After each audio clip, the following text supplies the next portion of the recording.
All right, guys, we are live. Absolutely a huge upset win. LSU goes to the Swamp.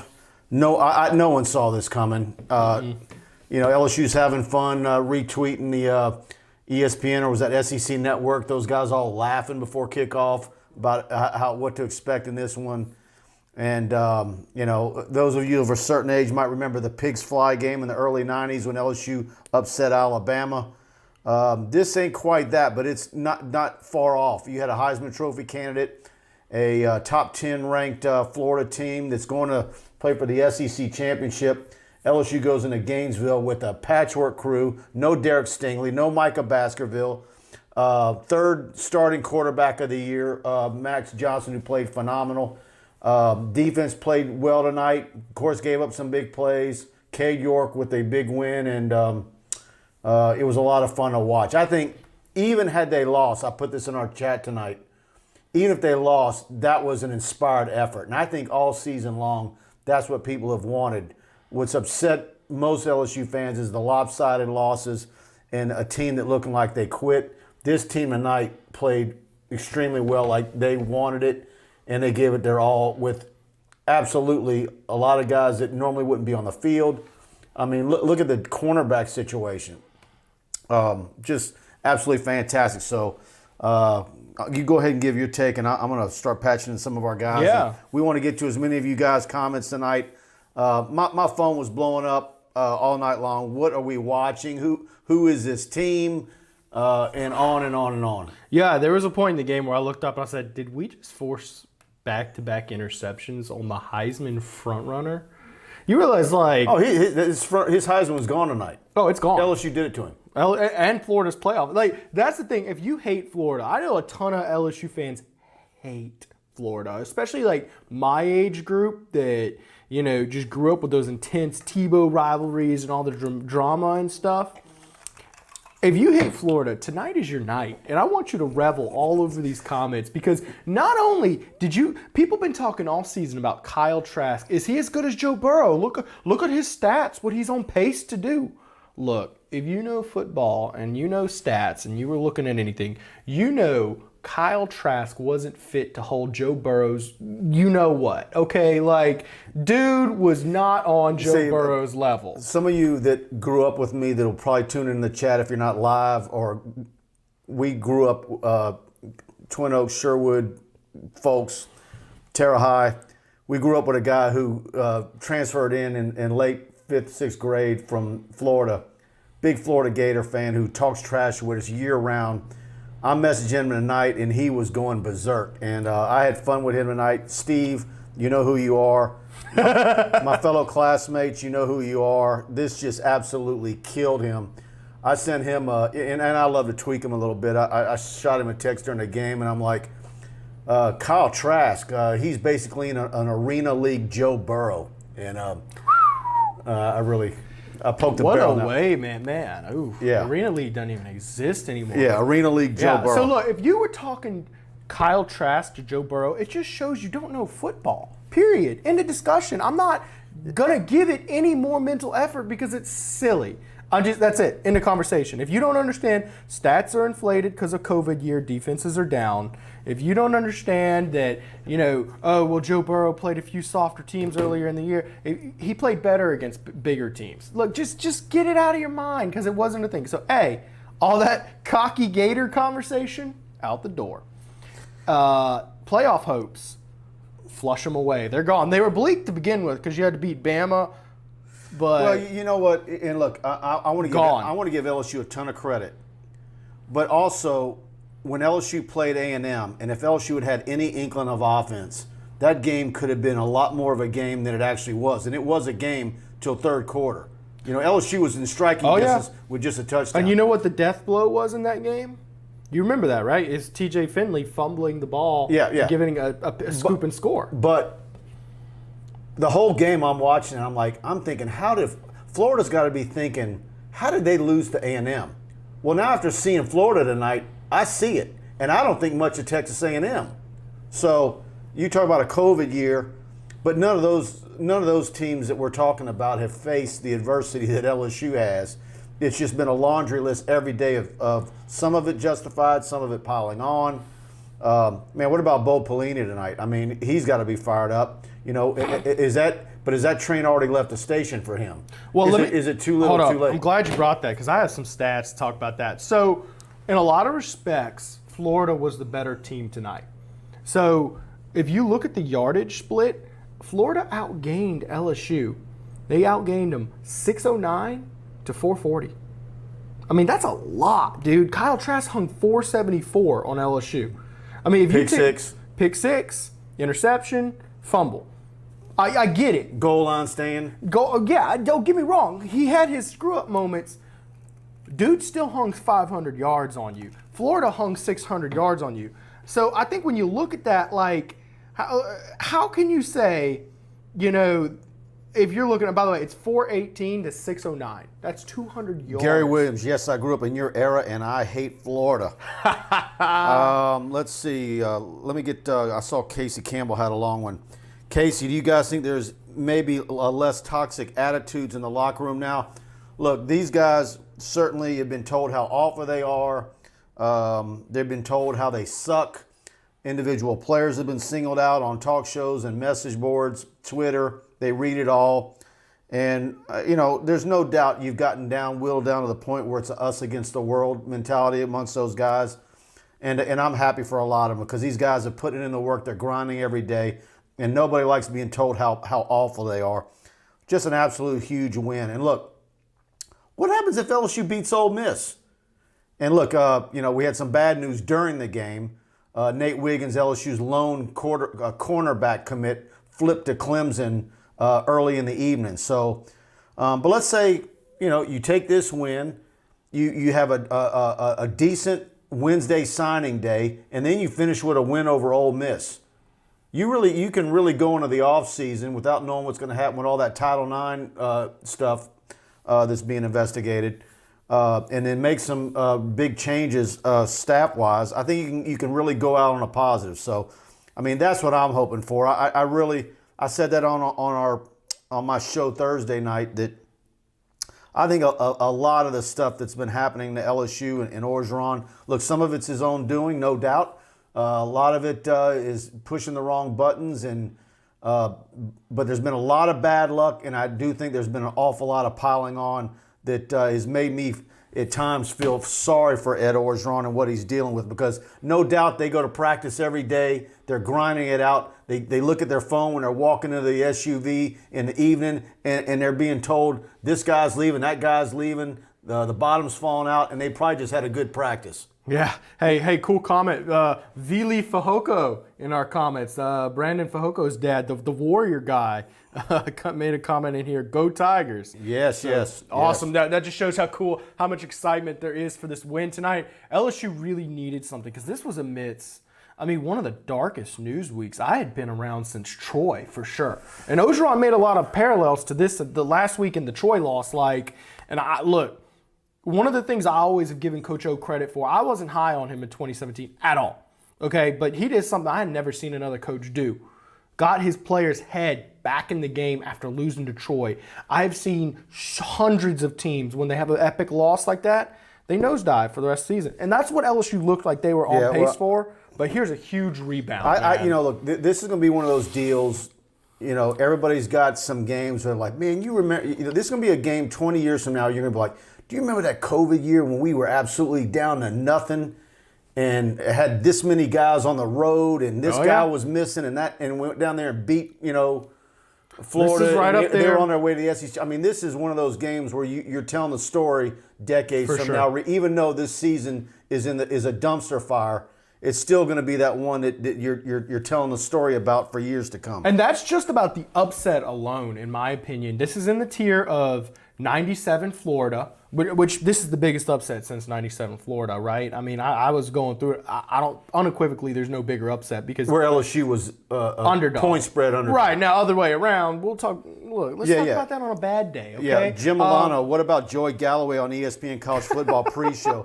Yeah, that's what Christian LaCouture and all the official LSU Twitter account, they're looking for hot takes all over the place right now and having fun with it on the official LSU Twitter account. Yeah. So Esteban is going to grill us with some recruiting questions. Tristan Lee got to witness the future of LSU. No doubt, Esteban. He was there. Good job, Esteban, bringing that up. Tristan Lee, LSU's prize offensive line recruit, was in Gainesville to witness that one tonight. Thanks for bringing that up, Esteban. Let's see what we got here. Look, Chris Williams, quarterback controversy again. Look, not in my opinion. I don't think there is. And look, not knowing how this thing's going to finish out. Look, you got Garrett Nussmeier arriving on campus in a couple of weeks. Well, and look, think about this. And Miles Brennan's going to get healthy. Right. I mean, are we talking next week? Or are we talking next year? No, Max Johnson's your starter next week. Yeah, for sure. 100%. Yeah. Either way, I say no. Because Max Johnson's your starter next week. Unless Miles Brennan transfers, it's Miles Brennan, right? No, I ain't saying that. Really? I think you thought. I'm saying that. No, I think, he might win it. I still think he's LSU's best quarterback right now. But I think you go in the spring wide open and you say nobody's got a lead. And who knows who the offensive coordinator is going to be? Who knows who the passing game coordinator is going to be? I mean, they're going to make some changes. You're going to have new coaches there. They're going to say, I don't know you guys. Yeah. I've seen your film, but this is wide open. And that's the way you should approach it. Which, by the way, you were talking about coaching changes. So everybody who thinks Bo Pellini's done deal already, gone, I don't think when he gives up 609 yards, I don't think that's enough to save your job. That's what I was getting at earlier. I mean, it'd be one thing if you held him to 250 yards and this was that Florida team. You got a few turnovers and you stopped them. I mean, you made 5 or 6 good plays. In between those, the defense was not great tonight. That's the hard fact. Well, and what yardage wise in this COVID year, in this era of high-powered offenses and these type of offenses, what would have been a great number? What would 400 even? 380? Great? Like with a capital G? Honestly, like my expectation, if you hold a team like that under 400, outstanding job, A+ with this year and all this stuff. So if you take away some of those big plays where you've got true freshmen out there, sure. You know what I'm saying? Sure. I get what you're saying, but and I'm not defending Bo Pellini. My question is, I think LSU, they have made the decision to make a move on Bo Pellini, but how written in stone is that? I personally think if it was a defensive just throttle, yeah, sure, maybe, but I don't think Lamar Williams says 350 would be the great one. Yeah, that'd be amazing. I fluffed it because of COVID. By the way, Kenneth P. Haynes, of course, we're brought to you by the Kenneth P. Haynes Law Firm, and here he is. The big plays got stopped short of a touchdown because of effort. And Kenny's right. I mean, that's the whole ball of wax is what people have been wanting to see all season long is effort. And they got it. That was fun to watch. I mean, everybody I know didn't even want to tune in tonight. I was on a radio show Wednesday, and I said, man, if it wasn't my job, I wouldn't even want to watch this game. I'd be watching Netflix or, doing something else. And again, they proved me wrong and everybody else wrong. I was also a guy, I'm going to also take my medicine, where I thought TJ Finley gave LSU the best chance to move the ball offensively.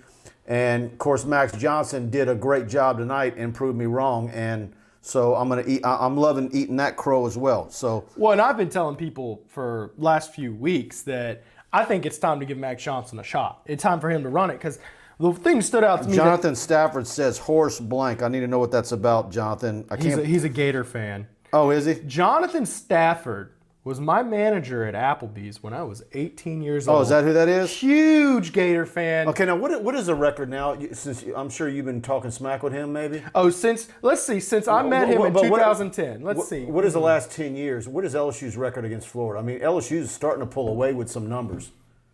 Hold on, I got to do some counting. You talk for a second. I'll count that up. 10, 11, that's for LSU. 12, LSU also wins. 13, LSU also wins. No, and 12, Florida won. I'm sorry, that was an ugly game Mettenberger struggled in. Let's see here. 14, LSU won. 15, LSU won. 16, Florida won. That was that game that went back and forth because of the hurricane. 17, LSU won after losing to Troy. 18. I'm thinking LSU won. LSU won 18. Yeah, 2018 LSU won. 19. 19. No. They lost 18 because that was Burrow pick 6 at the end. So there's Florida 3 wins. So 19-20 LSU. So 7-3. 7-3 since you hired me, John Stafford. How's that? Yeah. Okay. Casey Campbell, there's an intangible that you can't measure with quarterbacks. They played for Max tonight. Was it him? I don't know. Maybe there were a lot of things going on. No doubt there was a lot of things going on. Chris Curry back home in Florida. An inspired game from him running tonight.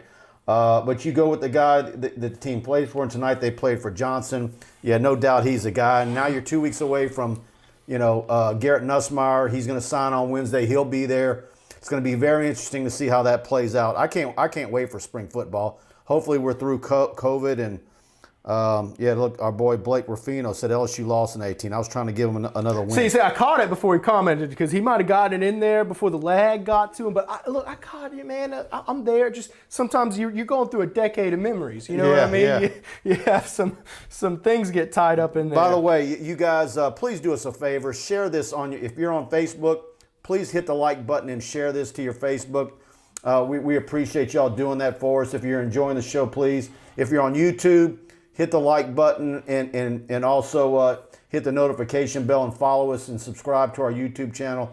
And that way you'll get an alert every time as soon as we go live on YouTube and on Facebook. If you hit the notification bell on Facebook, you have to hit the follow. Sure. Well, there's a bell on there too. You gotta look for a little bit. Yeah, please do that. Kenneth Haynes, Johnson gives us an important element in the offense, a legitimate run threat. Yes, he had some design runs tonight. He had an RPO. Key first downs.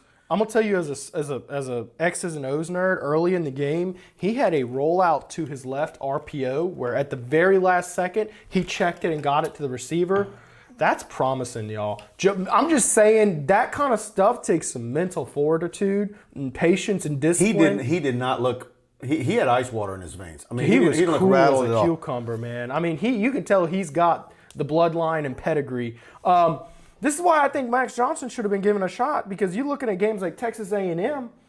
I mean, if you just don't screw up the game on offense and don't turn the ball over, run the ball good, have a good, clean game manager out there, which is what Max Johnson was tonight, that you can win the game. And I think that's what happened for LSU. I think Max Johnson was the organizer that set guys up in better position to be successful. So all the credit in the world to him. Rob Tequila, Butte, next star receiver. I mean, I don't think there's any doubt about that. No. Now, he dropped a few passes tonight. Keyshawn Butte, but Yeah, they were... Did you see a clever name for the interception?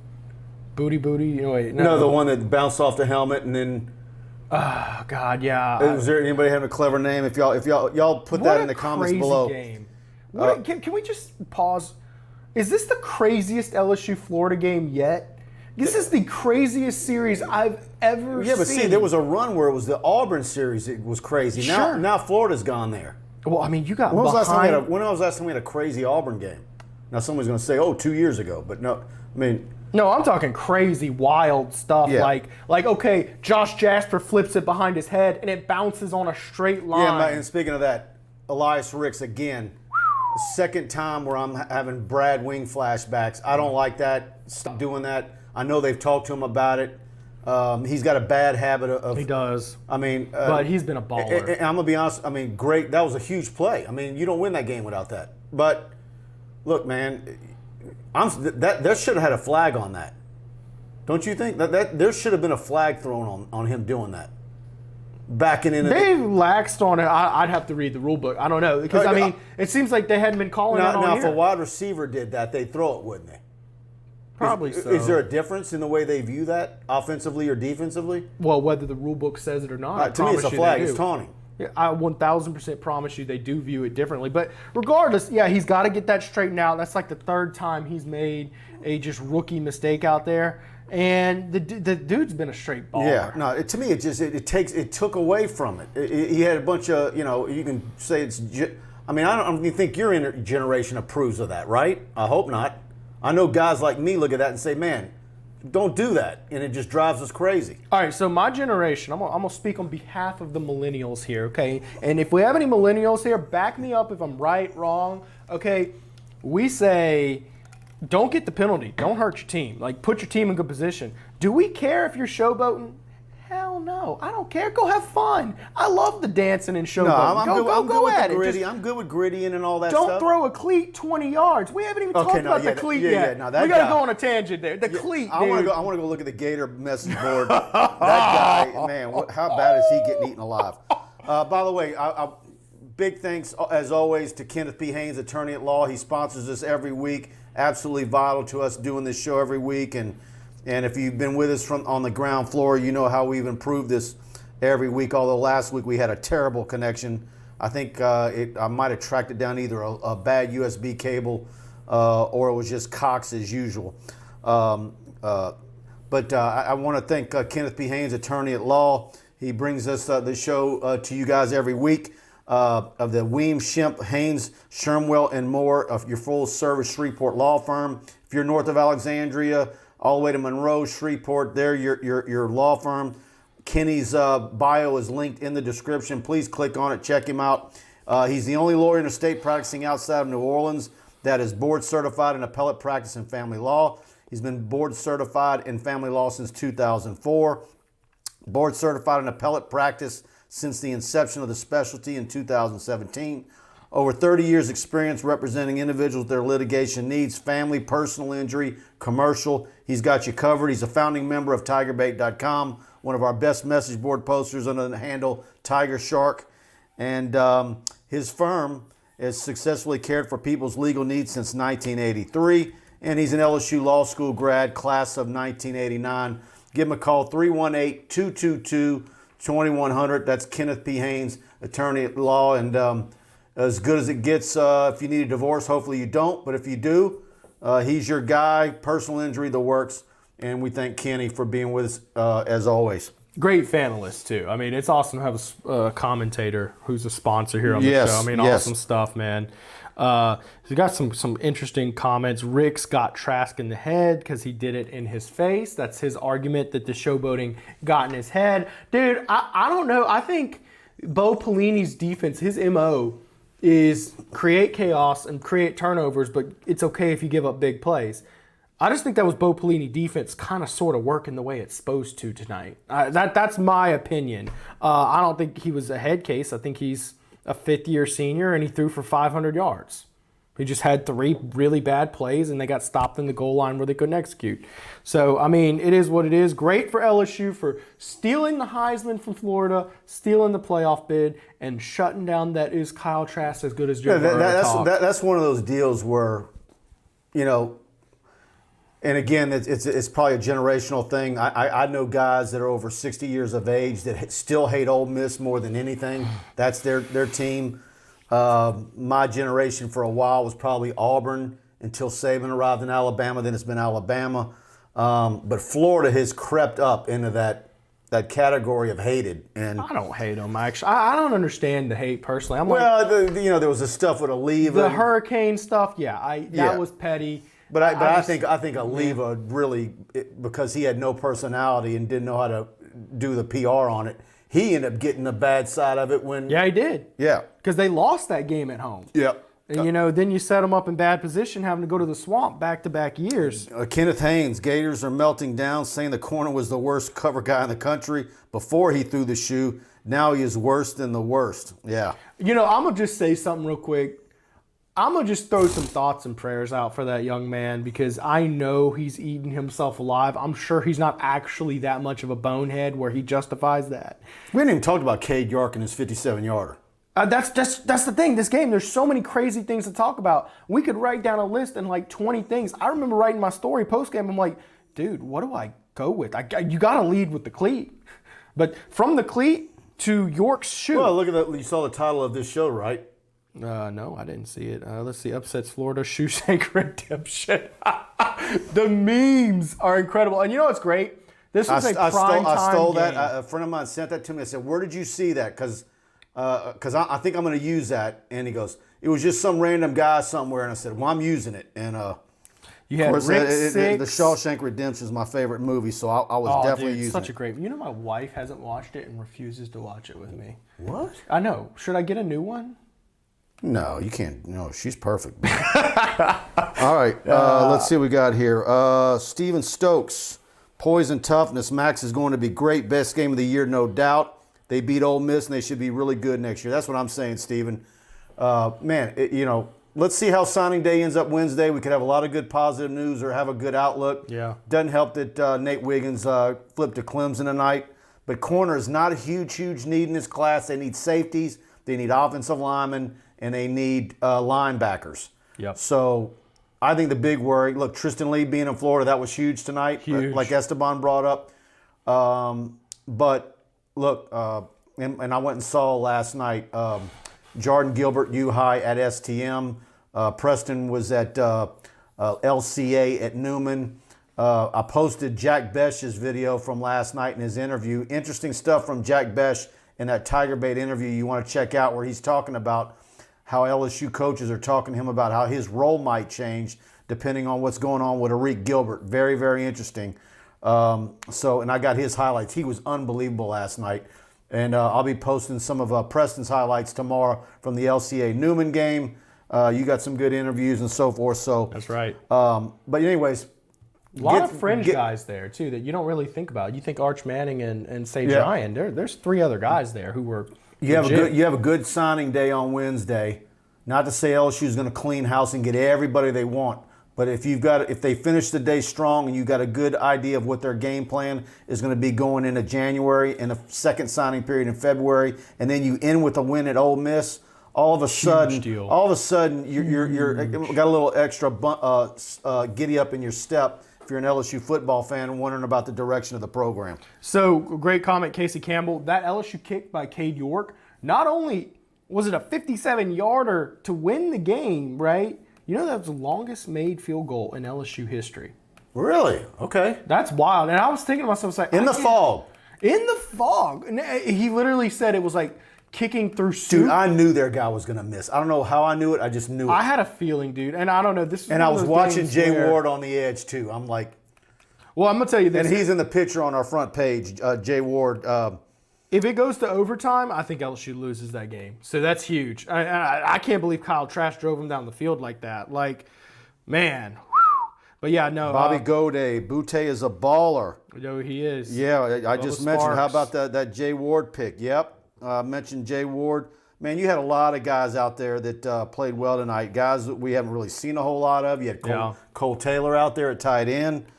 Got a good comment from Jim Milano. Why don't you put him up there? Yeah, let me find. Is he one of the newer ones? No, if LSU goes 5-5. Here we go. You got it up there? Okay, if LSU goes 5-5, do they have any chance of going to a... No. Too late. No, they've too late, A, B.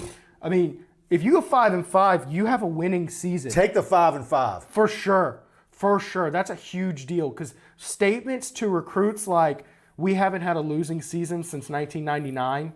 Since 2000, we're the only program in the country to not have one or whatever. I mean, I don't know if there's no other program who hadn't done it, but there's not many who hadn't had a losing. Even Alabama's had a losing season since then. I mean, that's a huge deal. Jeremiah Phillips, save recruiting in all caps. We'll see. Look, there's a lot of reason it's things like this that can really correct a lot of things.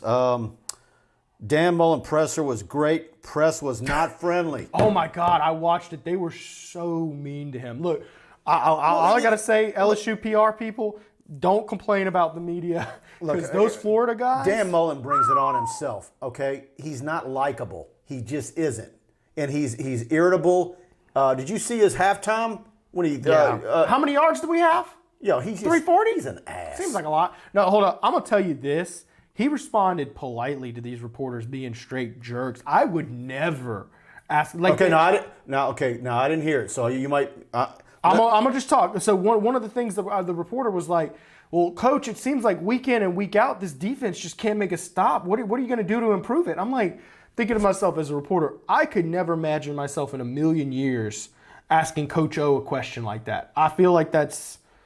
I don't know. Maybe there's a good reason journalistically to ask it like that. I don't know who the reporter was, but man, those media guys were going off. By the way, Dan Mullen, if you missed it, it's on the front page of TigerBait.com. I've got it there for you, the whole thing.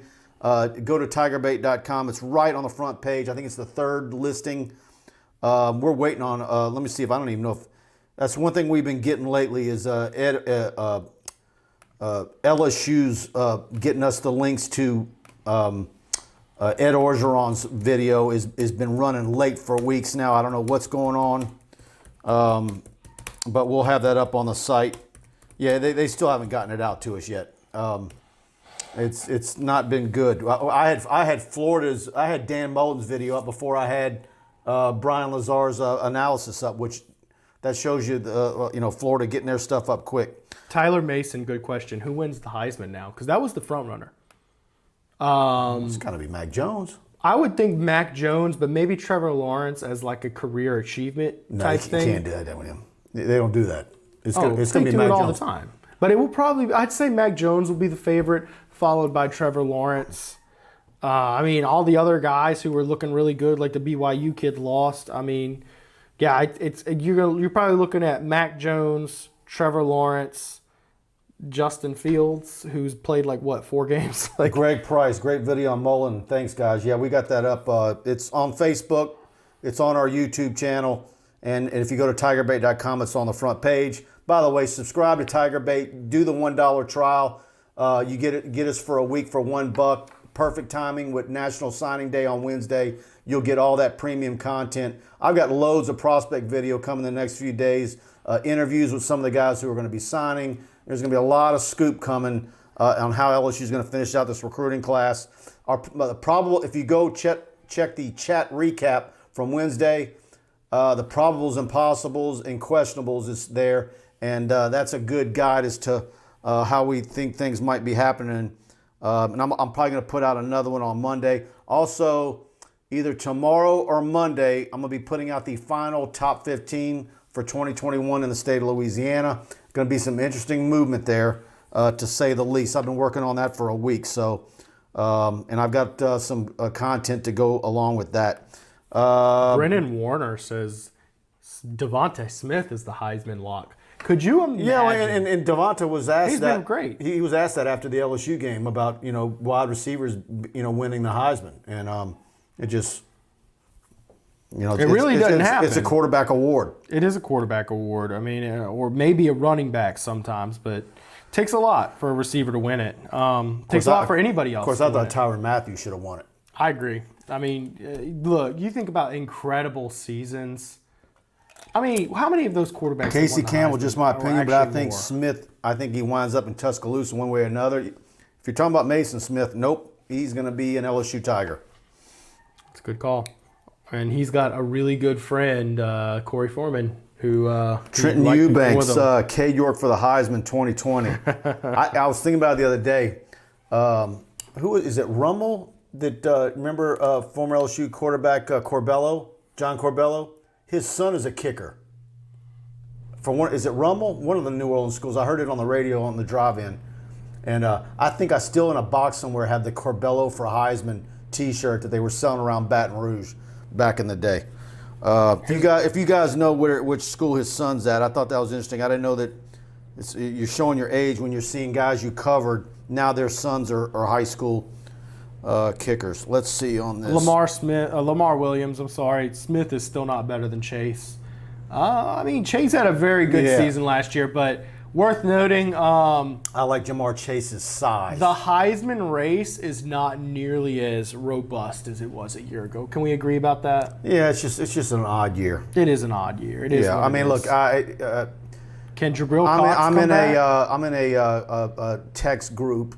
And one of the guys in my text group is a guy who played for Texas A&M from Broadmoor High School, and he's my age, so y'all might be able to figure out who that is. And we're going at it because I just don't think Texas A&M is the 5th best team in the country, and if they are, that shows you how bad this college football season is. I don't think they belong there. To me, the conversation. I think if Texas A&M gets in the playoffs, I said it last week and I'll say it again, they get beat as bad as LSU beat Oklahoma no matter who they draw in the first round. Can I just say, to me, the picture is clear. The playoffs should be, and I don't care what happens in the championship games, it should be Alabama, Clemson, Ohio State, and Notre Dame.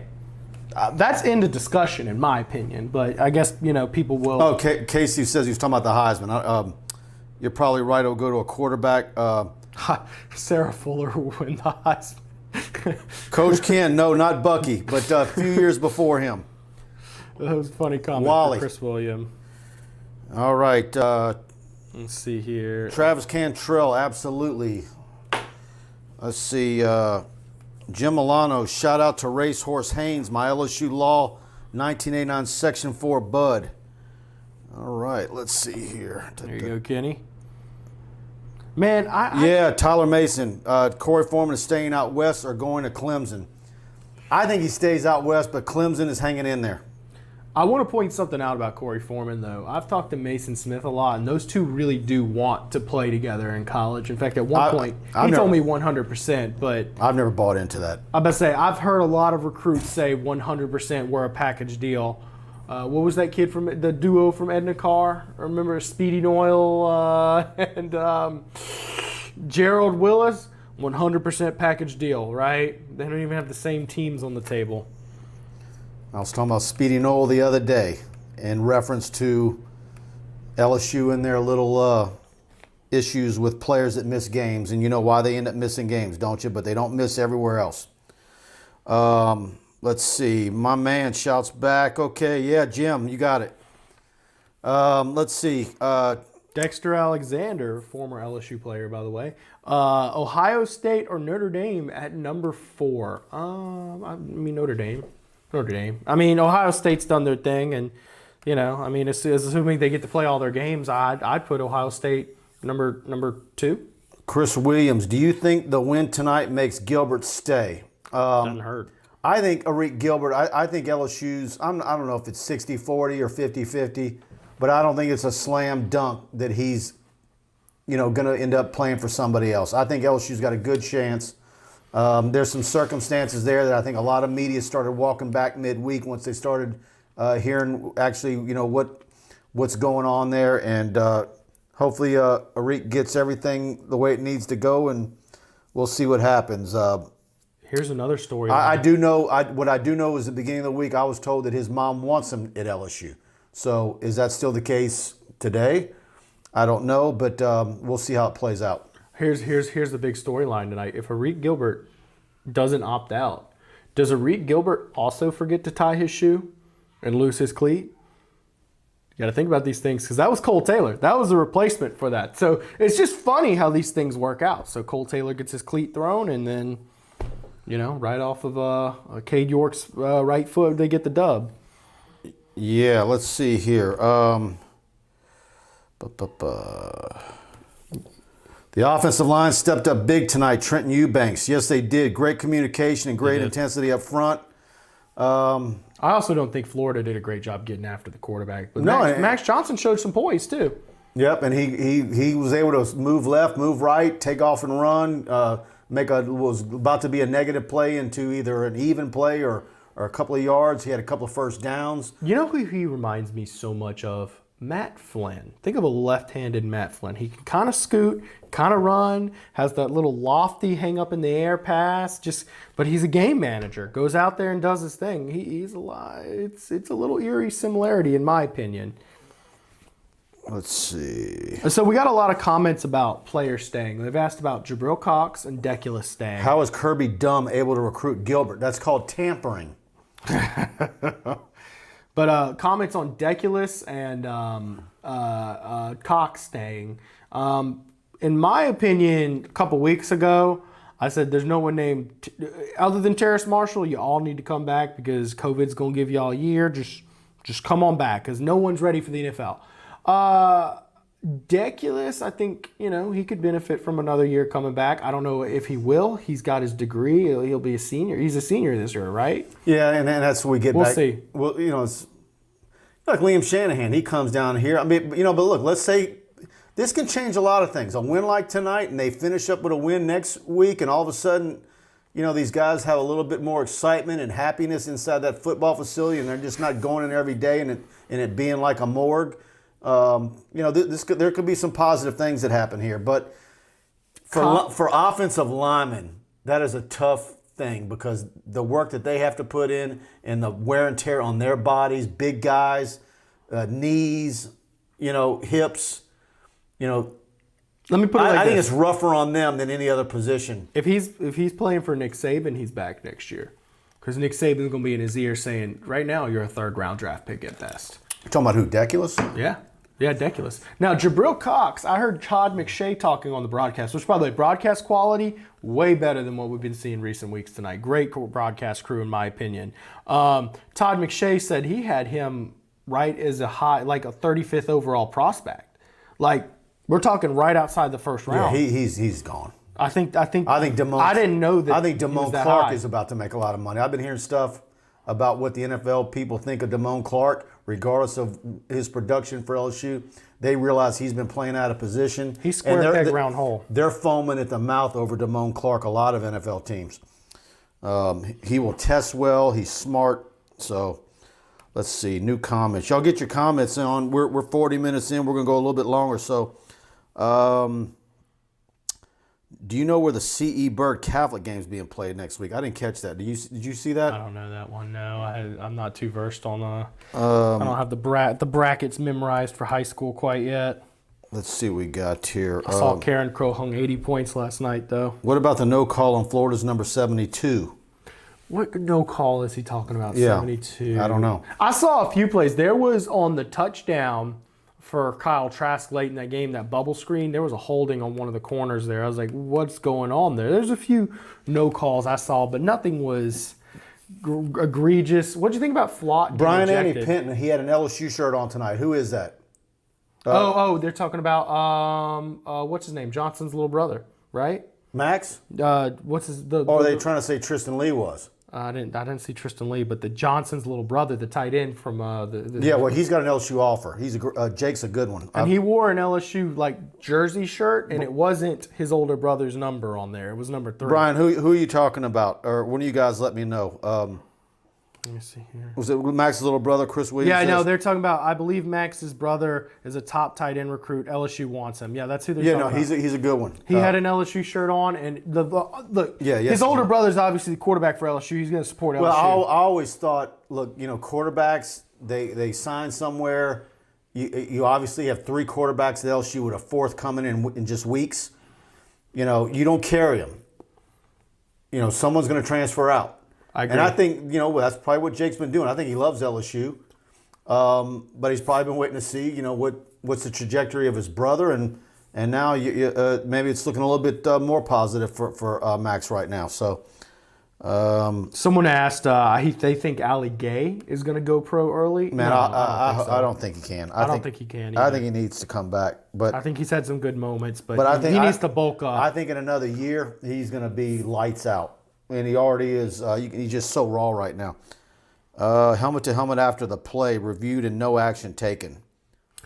Oh, was that Max Johnson on the sideline? I'm trying to think. Because Max Johnson took a helmet to helmet and nothing happened. I'm just... My buddy Pat Mashburn, does the defense's performance have any bearing one way or another on Pellini's future? We talked about that earlier. We did talk about that. I'm wondering if that train has already left the station. You talked about the yards they gave up. Yeah, I was going to say, Pat, I'll just give my viewpoint real quick. I think the defense played better, but ultimately you still gave up 609 yards. If you had given up half that and the defense was just lights out, okay, maybe you can argue the pieces are all there. I think that ship sailed. Too many fans. Yeah, the thing that you got to sell tickets. My only worry is, let's say that Ed Orgeron. I mean, he's a defensive guy. He's in those meetings with Pellini. He knows what they're working with. He knows the injuries, the opt-outs, the how thin they are, the lack of you got your guys that you're thinking are going to be your major defensive pressure guys are young. He knows the ins and outs of what Pellini's working with. At the same time, it's like, okay, I agree with you if Pellini's stating his case or you're trying to make a case for Pellini, but he's also like, what about the public perception and the perception of recruits? Does that make the odds even? You just can't do it. You can't do it. You got to make a move. So I think there's so many factors with that. Well, I mean, I think just the factor of you got to sell tickets next year.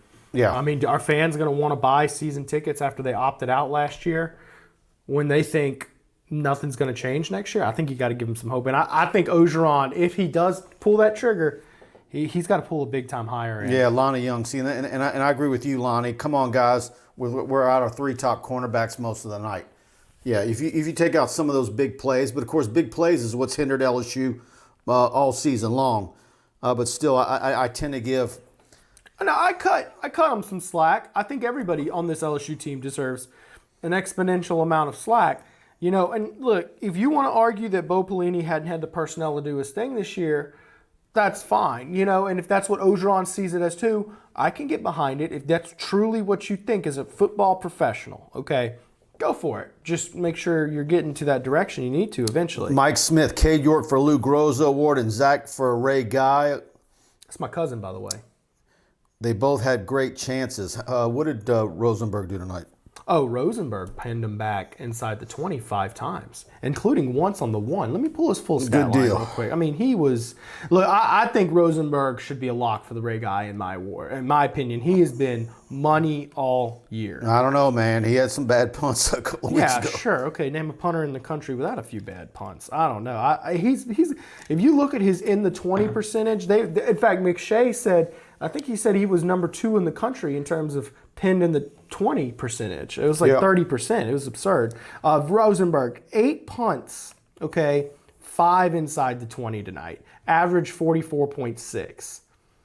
Dude, he had a long of 57. I agree with you, Esteban Estevez. Neil Farrell was getting crazy pressure at the beginning of the game. Depth is an issue. Guys' gas tanks were tapping at the end of the game. And that was one of the things that I said at the end of the chat before LSU, kicked they missed their kick. I said, regardless of what happens, the effort tonight was outstanding. And, so thin, guys, like Esteban says, gave it their all and didn't have anything left to give at the end of that one. So, does LSU win this game if played on its original date? No. Let's talk, first off, define original date, because this game's been rescheduled 3 times now. I mean, because you got to think there was a schedule, then a new SEC schedule, and it got rescheduled again, and then rescheduled again because you had to fit Bama in the original spot. It's been rescheduled 4 times. No, because, I really do think that Max Johnson was the difference tonight, giving him his shot, and then probably letting him develop a good bit throughout the season. Because even if you had plugged him in right after Miles Brennan got hurt, he might not be as good as he was tonight. Pat Mashburn, is Corey Raymond a candidate if the trigger is pulled? No, he is not. He's not a defensive coordinator. I don't know why, and I'm not picking at you, Pat, but I've been getting that question a lot. And I'm like, man, I tell you, a defensive coordinator that is one to watch is the guy at Cincinnati. So, what's Jimmy Burrow doing? He's retired. No. So I want to point something out. A lot of people keep on asking about Corey Raymond. He's obviously a brilliant coach at what he does. Sometimes, though, you've got a perfect fit for someone. The guy on the right is a Fairweather fan and has been all year. Lonnie Young. Okay, now. The guy on the right? Would that be you or is that me? Fairweather fan. First off. Okay, if I'm looking at the screen on the right, it's you. Okay. But I don't know. Lonnie, which one of us is Fairweather? I've had my moments. Let's say, I don't know. I'm there. I wouldn't call either of us fans. If you picked LSU to upset Florida tonight and you can prove it, we would like to hear from you. If you had LSU winning tonight? I did not have LSU winning tonight. I had LSU winning, losing 65-17. So, yeah. Let's see. And then, and what was your score when you heard Stingley wasn't going to play? Did you alter it any? No, I added 7 touchdowns. I just didn't tell anybody, so it doesn't count. Yeah. Look, guys. Honestly, if you had told me Flott gets ejected, Stingley's hurt, and LSU finds a way to win this game, I would have called you crazy. But that's football, y'all. If you had told me last year Burrow was going to be the GOAT before the season, would you have believed that? Things happen in football. It's crazy. Let's see. Let's talk recruiting. Who do we get on Wednesday? I tell you what, I was talking about that earlier. We got a lot of work to do here in the next couple of days. I put up my probables, questionables in the chat on Wednesday. That's still there, but tonight LSU loses Nate Wiggins. He flips to Clemson right in the middle of LSU's first half, I guess. And so that's interesting. I was told early in the week that his mom and he assured LSU coaches that they were going to be signing with LSU next week. So that's an instance right there where, and it happens all the time, where coaches will feel pretty confident about a kid, and it's not that they're telling lies to guys like me. It's that players, the recruits themselves and family members can have a hard time being honest with them. So, but I think they can make up for him. Corner's not a huge need in this class. Safety, offensive line, linebackers. By the way, I talked to Sage Ryan's coach last night. And I asked him, I said, Coach, he's not playing tonight. He had a little hamstring issue, which isn't going to... And they have 2 weeks for him to get healthy. And they're thinking he might be ready for that. Yeah. They say this is a recurring issue where it's something about getting the right fluids in him. It's not a big deal. It's going to be something that tweaks him every once in a while. They say he's going to be just fine. I said, Coach, do some yoga. You think Sage Ryan goes out there and starts for LSU's defense if he's on the team right now? He took a deep breath and said, I just don't see a way he doesn't. So, rating-wise, he would be the equivalent of Jamal Adams. Where he's rated. So, I'm gonna say this: he's a little smaller than Jamal Adams. Seeing him in person, Jamal Adams had a body a little bit bigger. Let's see here. Trenton Eubanks, ouch. What do you say? Preston, I hate to throw this on you. Oh, Dan get that Dan Mullen stuff out of here. But if you would have shaved, you sort of look like Dan Mullen. Hey, how many times have you seen me shave since you know me? See, I think he looks like Benny from ABBA. So last time I shaved, our guy Jonathan Stafford, that Florida Gator fan, hired me. So I won't be shaving. I'm about to ask you how you came about writing Dancing Queen. All right, let's see. That's old, a reference. Old. I don't get the reference, man. There's some older people here. Come on, man. Your generation knows what ABBA is. Dude, don't get me started on references you don't catch. Come on, man. Chris Williams. Who would y'all prefer at running back? Tyrion Davis-Price, Emery, or Curry? Man, mix them up. Whoever's hot. Yeah, I really. There's not much separating them. No. Just go mix them up. But I don't like when Chris Curry tries to bounce it out. He doesn't have that kind of speed. But I love it when he's got good cuts. When he runs shot out of a cannon, like he did in the SEC championship game and in the playoffs last year.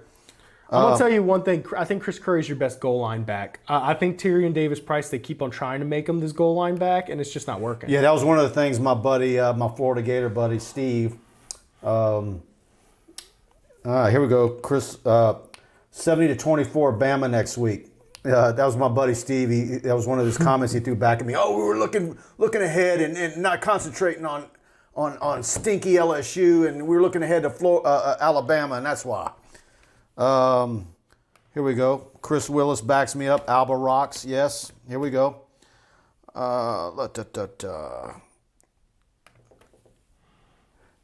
Brian Annie Penton. Well, you look like Peyton. I've been getting Sean Payton. Yeah, I can see Sean. Everybody's told me Glenn Guilbeau as soon as Peyton got the job. Anybody ever told you look like Sean Payton? Well, you know what? I get that at least once a week. That's not a terrible duo of coaches to be considered.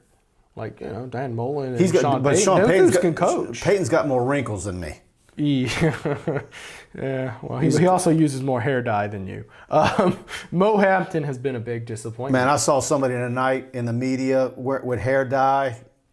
Like, holy cow. I mean, I'm keeping my gray. I don't ever want to go that route. At least it's not dripping down the side of his face, though, huh?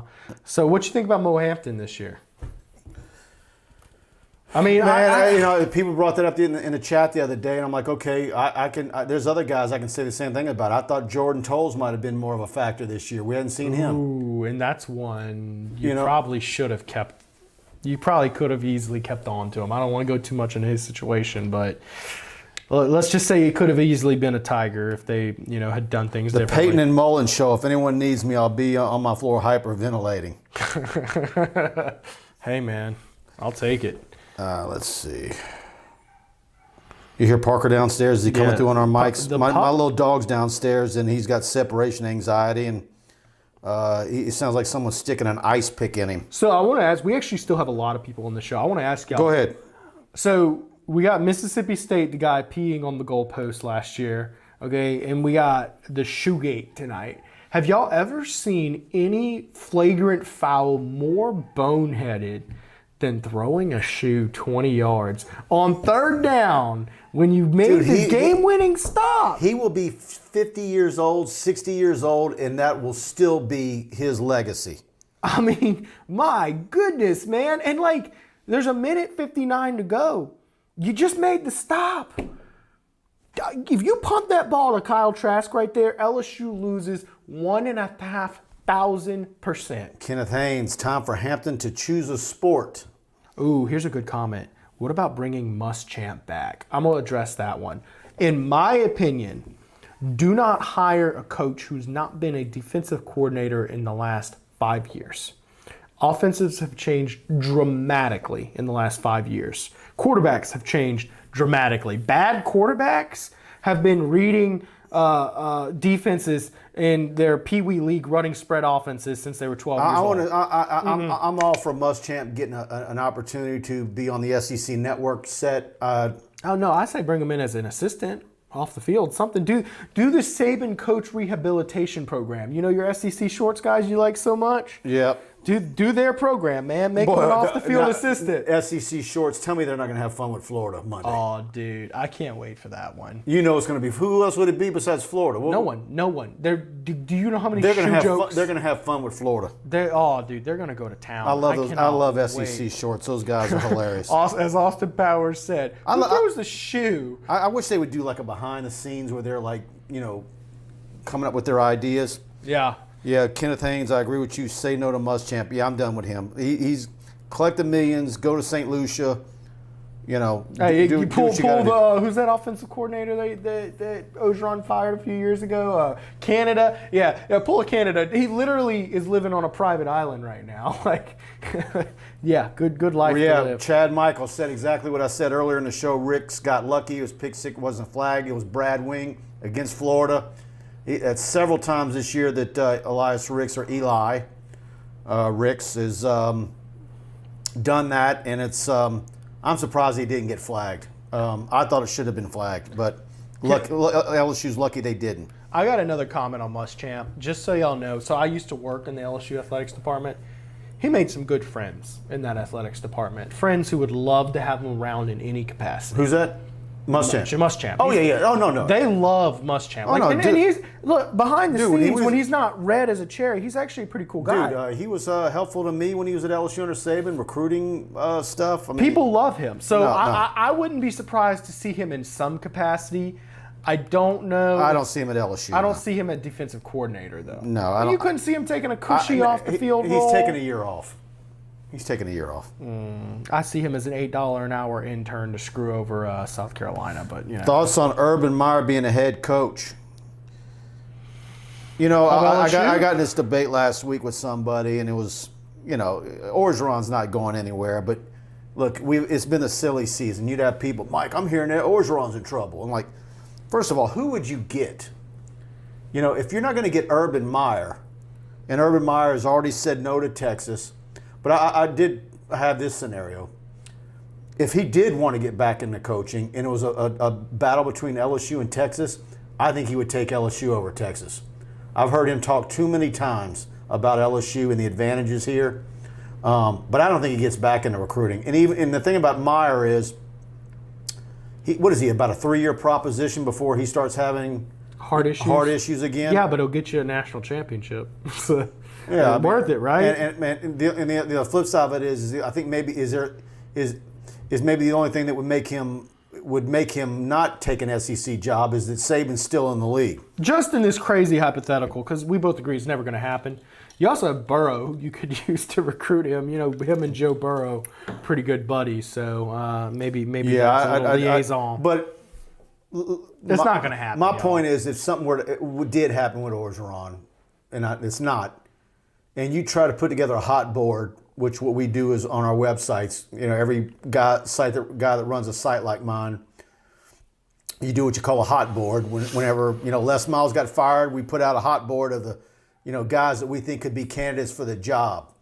And for years, I'd always laugh like Volquest and some of those guys would have John Gruden on their list, the pie in the sky.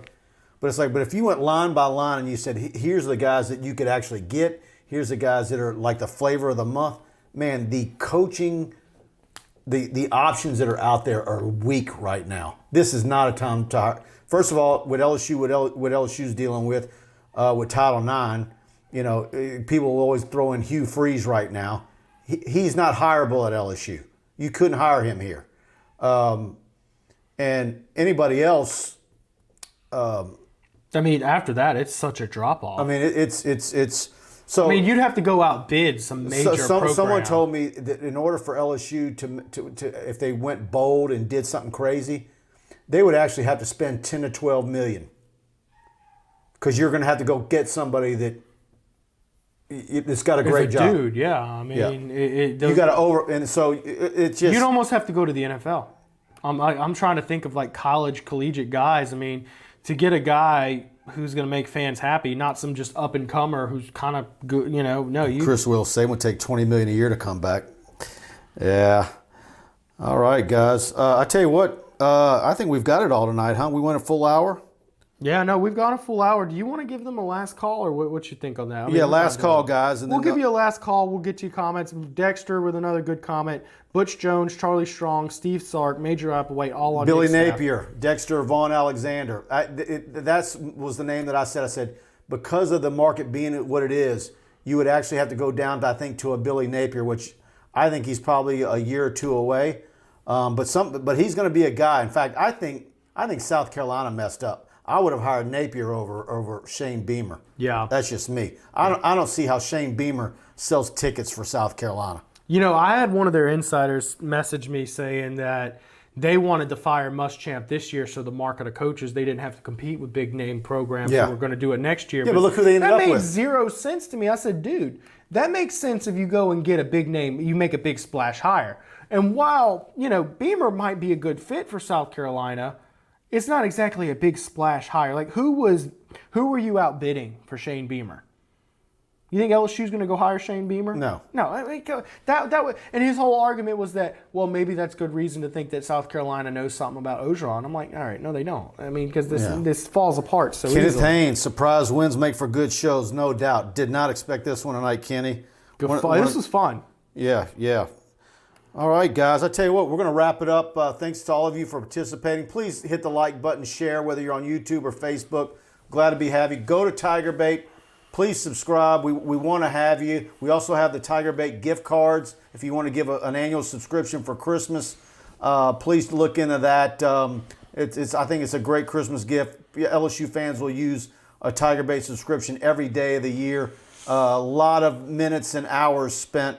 It's worth every nickel, I think, and we're expanding everything that we're doing continually. So thanks to all you participating. Thanks to Kenneth P. Haynes, attorney at law, for sponsoring us. Be sure to go click the link and visit his page. He's your guy if you need anything legally up in North Louisiana. And I'll be back midweek with a show. You will be, and loads of recruiting. We're going to have a big recruiting show midweek. So TigerBait.com, go subscribe, and see you soon. Thank you.